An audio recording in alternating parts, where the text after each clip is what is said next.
ప్రజలు ఎట్లా తీసుకుంటున్నారంటే, ఇప్పుడు మనం రాముడి పేరు చెప్పినా, లేదంటే మనం హిందూ ధర్మం గురించి చెప్పినా, దీన్ని ఒక అడ్డు పెట్టుకొని రాజకీయం చేస్తున్నారు. కానీ ఇక్కడి సమస్యలు ఇవి కాదు. యాక్చువల్‌గా ఇప్పుడు మీరు చెప్పారు, నేనొకటి తెలంగాణ చెప్తున్నాను మేడం. సాధించడానికి మీరు ఏవైతే యెస్. నీళ్లు, నిధులు, నియామకాలు ప్రజలకి కావాల్సింది రైతుకి భరోసా, రైతు జీవితంలో కావాల్సింది వెలుగు. ఆ రైతు ఓకే. ఇప్పటికీ నష్టపోతూనే ఉన్నాడు అన్ని ఓకే. విధాలా.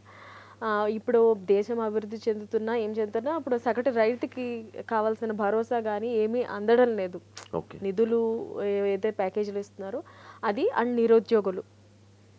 ఈ స్కీములు ఇవన్నీ పక్కన పెడితే అండ్ మనం ఈ దేశ ప్రగతి సాధించాలంటే విద్య, ఆరోగ్యం అనేది చాలా ఇంపార్టెంట్.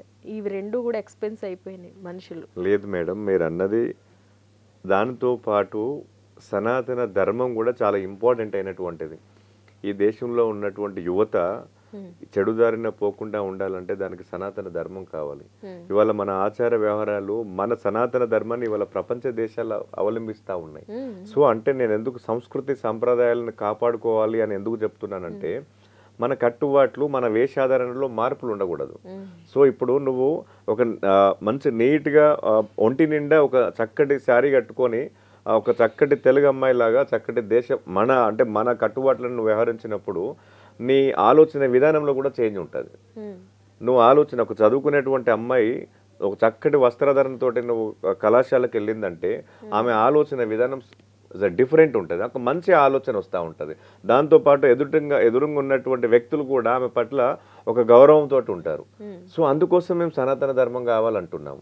సో నువ్వు ఒక సనాతన ధర్మం అంటే ఏదో మేము ఒక రాముడు దేవుడు 2 విషయాలే చెప్తలేం మేము. సో టోటల్ మన సంస్కృతి సంప్రదాయాలు అన్నింటినీ కూడా చెప్తున్నాం. మన ఇప్పుడు నరేంద్ర మోడీ గారు ప్రపంచ దేశాలు వేరే దేశాలకు వెళ్ళినప్పుడు ఎంత రెస్పెక్ట్గా వాళ్ళు మనం వంగి దండం పెడతా ఉంటాం. దట్ ఈస్ సనాతన ధర్మం, అది మన సంస్కారం అది. సో ఇప్పుడు మనం వాళ్ళ లెక్క హాయ్ హాయ్ అని చెప్పము.